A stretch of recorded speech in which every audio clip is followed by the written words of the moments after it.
आज चाहिँ हामी बच्चा बच्ची लिएर घुम्न आएका छौँ।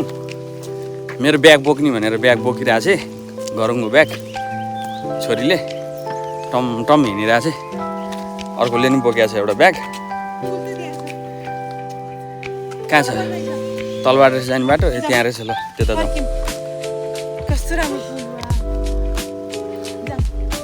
ल जाउँ यता तलबाट। लाऊ। जब राखिन्छ वन वन्यजन्तुमा ध्यान, तब बन्छ हाम्रो समाज महान। डिभिजन वन कार्यालय काठमाडौँ। यो चाहिँ फर्पिङको झुलुङ्गे पुल हो। अब झुलुङ्गे पुलबाट हामी पारि जान्छौँ।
पिकनिक गर्न मिल्ने जस्तो ठाउँ रहेछ है, रमाइलो ठाउँ रहेछ।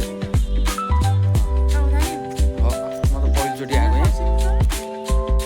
यो नेपालको पहिलो जलविद्युत आयोजना हो।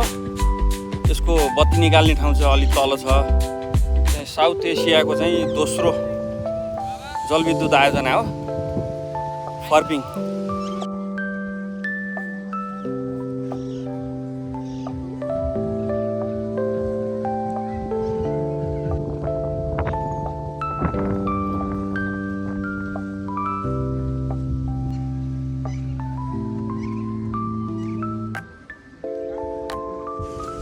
यो फर्पिङको नेपालको पहिलो जलविद्युत आयोजना सुरु हुँदाखेरि बनाएको भवन अहिले यस्तो भग्नाशेष भएर बसेको छ।